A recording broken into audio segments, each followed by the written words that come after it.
이번에 국회로 가보겠습니다. 오늘이 나흘간 이어진 대정부 질문의 마지막 날인데요. 김만배 씨의 허위 인터뷰 의혹과 일본 원전 오염수 등 여러 쟁점을 놓고 여야 충돌이 예상되고 있습니다. 국회 연결해서 내용 들어보겠습니다. 이준엽 기자. 네, 국회입니다. 네, 대정부 질문 마지막 날까지도 공방이 치열하겠군요. 네, 여야는 오늘 교육, 사회, 문화 분야 대정부 질문에서 각종 현안을 놓고 신경전을 벌일 전망입니다. 한덕수 국무총리와 이주호 부총리 겸 교육부 장관, 한동훈 법무부 장관과 이동관 방송통신위원장 등이 출석할 예정입니다. 특히 화천대유 대주주 김만배 씨의 허위 인터뷰 의혹을 놓고 치열한 공방이 벌어질 것으로 보이는데요. 국민의힘은 대선 직전 보도된 허위 인터뷰를 통해 정황상 최대 이익을 얻은 사람이 누구냐며 배우를 집중 추궁해야 한다고 목소리를 높일 것으로 전망됩니다. 반면 더불어민주당은 김만배 씨와 신학림 전 언론노조 위원장 사이 돈 거래를 두고 대선 공작을 주장하는 것은 침소봉대라며 대장동 특검을 통한 진실 규명을 하면 될 일이라 맞설 것으로 보입니다.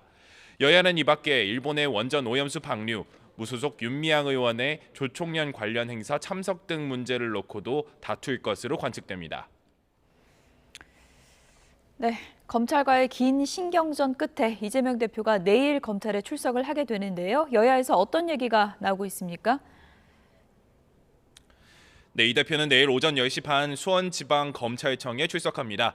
쌍방울그룹의 대북 송금, 불법 송금 의혹과 관련해 소환 조사를 받기 위해서인데요. 이 대표는 다른 의원들 배웅 없이 혼자서 검찰에 출석하겠다는 입장인데 내일이면 단식 열흘째에 접어드는 만큼 건강 상태가 주목되는 상황입니다.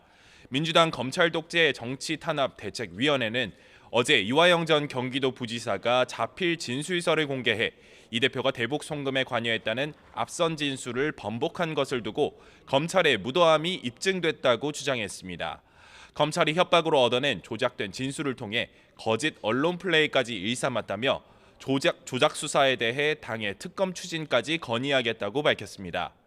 국민의힘은 이재명 대표의 단식을 웰빙 단식으로 깎아내리면서 만류할 의사가 없다고 선을 긋고 있습니다. 검찰 출석을 앞두고 벌인 단식에 9월 중 조사나 구속영장 청구가 제대로 진행되지 않을 것이라며 비판했습니다. 이 대표가 검찰 조사를 받고 나면 검찰이 구속영장을 청구할 가능성도 제기되는 가운데 추석 전 체포동의안 표결 현실화 여부에 여야가 촉각을 곤두세우고 있습니다. 지금까지 국회에서 전해드렸습니다.